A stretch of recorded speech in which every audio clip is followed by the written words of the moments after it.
Well, finally tonight on the GR86 hot seat, one of our longer-term competitors, Will Morton, iMac Engineering. Will, I guess the first question I should ask you is, did they lose your luggage at Queenstown Airport?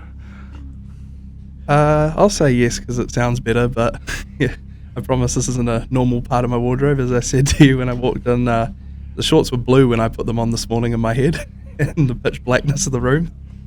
And the shirt has some significance, right? Yeah, it's my lucky lobster shirt. Obviously, you go a lot quicker with it, but well, not me today. But in theory, you do. So maybe I'll bin it because it didn't work today. Talking of form, how are you finding the new car compared to the older car? You'd worked your way up quite reasonably into the upper midfield and top 10 on occasion with the older car. Seems to be a bit more of a struggle with the newer model. Yeah, I think I just got comfortable with the old car, and the brake's a lot different. That was my biggest learning, was having the brake booster this time.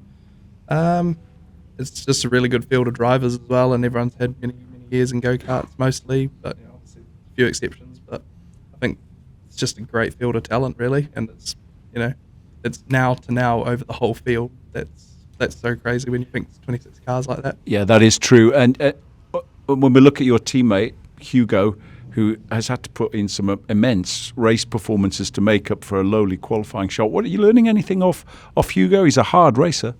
Yeah, no, he definitely is.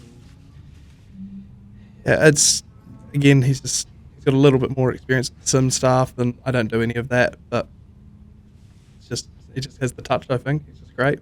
It's good to learn off him. Can have his data in the garage, and it helps me with my stuff on track, and go from there, really. You've done all the tracks now over the years with this championship. Where does this one rank on your list of favourites over a season?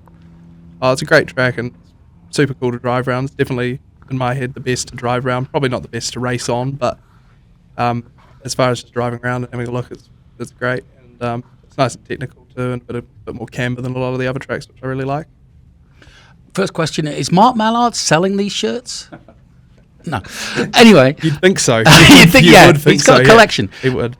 On a serious note for you, this championship has opened so many different doors to both tin-top racing, whether it be Porsche in Australia or in the case of Callum Hedge, now Indy Next. He's about to start another season in that. Where would you like to use all the knowledge that you've gained and put it to what? What would you like to do next?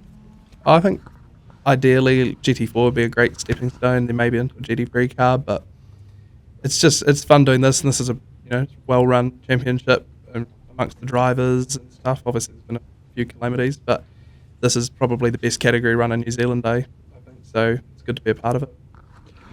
Well, good luck tomorrow and finding your clothes. We'll be back with a roundup of qualifying and the podium from race 1 tomorrow afternoon.